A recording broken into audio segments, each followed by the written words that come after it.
Maiinit po ang pag-uusapan natin sa araw na ito mga kababayan. Kaya kung ikaw ay hindi pa nakasubscribe dito sa ating channel, ay naku, kailangan mo nang i-subscribe. Pindutin niyo po yung subscribe button dyan sa ilalim. At pagkatapos po, may lalabas dyan na notification.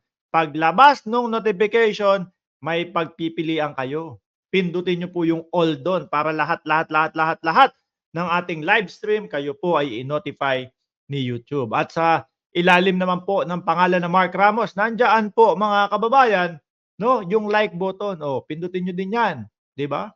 Pindutin niyo din 'yan upang sa gano'n ay mas i-share at i-spread ni YouTube ang ating mga content na ginagawa sa araw-araw mga bossing. Po ba ang balita dito mga bossing? Ayan po si dating Pangulong Duterte oh, nasa sementeryo po. Nandoon, habang ini-interview ang dating Pangulo, eh bumisita siya doon sa magulang niya yata ito eh. Dan TV Vlog, shoutout sa iyo. At si Dina Brainard. Oh, game, banat! Mismong si dating Pangulong Rodrigo Duterte na ang nagsabi na walang utang na loob na dapat tanawin sa kanya ang pamilya Marcos. Oo, tama naman ho mga kababayan. Wala ho talaga. Ano po? Korte Suprema, oh, Korte Suprema ang humukom o ang nagsabing papayagan na mailibing ang dating Pangulong Ferdinand Marcos Sr. sa libingan ng mga bayani. Si dating Presidente Duterte, Presidente, wala siyang ibang gagawin kundi, okay, Korte Suprema yon mga bossing eh, oh. Kaugnay ng pagpapalibing sa mga labi ni former President Ferdinand Marcos Sr. sa libingan ng mga bayani. Ngayong nagkakalabuan na ang samahan ng dalawang pamilya. Nagiging usap-usapan sa social media ang kawalan umano ng utang na loob ng mga Marcos sa dating Pangulo. Oh, yan daw po mga bossing. Kasi po yung sigaw ng mga DDS, grabe kayo. Pagkatapos ipalibing ang inyong ama, pagkatapos ipalibing yung si dating Pangulong Marcos, gaganyan ninyo yung mga Duterte. Unang-una po mga kababayan, ang tanong natin sa kanila, sino ba nauna? Ano? Sino ba nauna na nanira mga bossing? Eh di ba sila po, umpisa pa lang yung pagiging mga mautog-mautog ho nila, mga kababayan. Pangalawa po, wala talagang dapat sabihin na utang na loob. Dahil nga po, ang dating presidente, hindi ho siya ang nagpalibing mga kababayan. Korte Suprema ang nagsabi, mga bossing. At ang tanging gagawin lang po ng dating presidente doon, mga kababayan, is go ahead. Ganun lang. No? Kahit sabihin ng dating presidente na, nako, hindi pwede. Stop yan. Hindi po mangyayari yun, mga kababayan. Hindi po mangyayari yun, mga bossing. Di ba? Oh. Yung mga BO-BO lang naman ho, mga bossing, yung naniniwala, no, na may utang na loob ang pamilya Marcos sa mga Duterte ho, mga kababayan.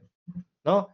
Kung sino man ho ang nagpaumpisa nung naratibo na si dating Pangulong Duterte ang nagpalibing kay dating Presidente Marcos Sr., eh nako, mali ho yun, mga kababayan. Tuloy. Panayam kahapon ng media sa pagbisita nito sa puntod ng kanyang mga magulang sa Davao City.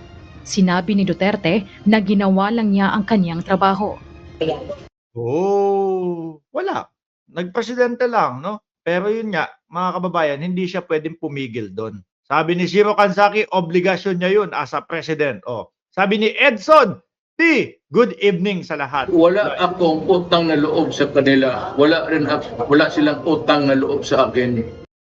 Ang mga Marcos naman po, mga kababayan, walang sinasabi, oh, ganito, wala pong panunumbat sa kanila. Nagulat na lang ho tayo, bigla silang bumanat. No? Nagulat na lang ho tayo, bigla nilang sinabi na, oh, yung Pangulo natin, eh, ano yan, nagdudurog yan. No? O, di ba? Tapos, ngayon, habang sa obserbasyon ho natin, mga bossing, bakit kaya sinisiraan nila ang ating Pangulo? Naobserbahan natin, mga kababayan, na meron palang mga irregularidad na nangyari nung panahon ho ng dating Pangulong Duterte. Na ngayon po, eh, patong-patong na iniimbestigahan ho, mga kababayan. Simula diyan sa West Philippine Sea, no, papunta doon sa mga EJK, oh. Kaya sabi ko, kaya pala, no? Kaya pala pilit nilang pinapababa o pilit nilang sinisira ang Pangulong Bongbong Marcos para matakpan na yung butas, no? Sumisingaw kasi eh. Unti-unting naglalabasan ho mga kababayan eh.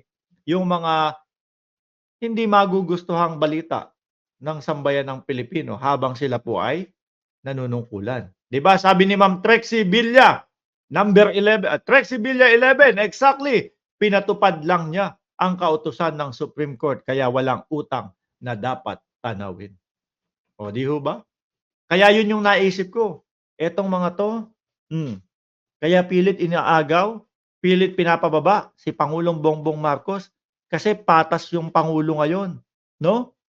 Kagaya na lang niyan kay Kibuloy. O, di ba? Sobra effort nila, oh. Nung panahon ng kampanya, yung pala, merong nasa likod nun kung bakit sobrang effort nila. Umaasa sila na ipagtatanggol at kokoberan sila ng ating Pangulo. Malas nila mga kababayan. Yung utang na loob, hindi huubra yun sa politika, mga bossing. Pagka tumanaw ka ng utang na loob bilang presidente, ay nako, kandaletse-letse na yung iyong panunungkulan. Bakit to, mga kababayan?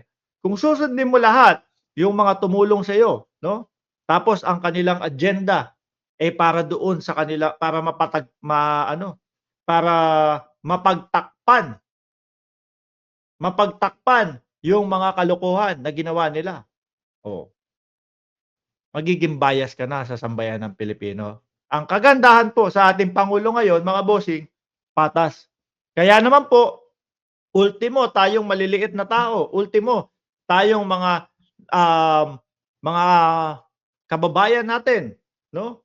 Na hindi pinalad na magkaroon ng ganong kalaking yaman, balanse pa din po sa atin, no? At may laban pa din po tayo kapag tayo ay inargabyado nung mga milyonaryo diyan.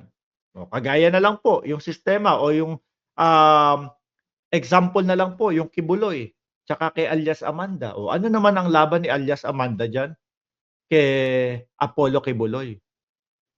Mabuti ho, merong gobyerno ngayon, mga kababayan, na hindi pagtatakpan dahil dahil kasi tinulungan ko si Marcos nung panahon ng eleksyon, 'di ba?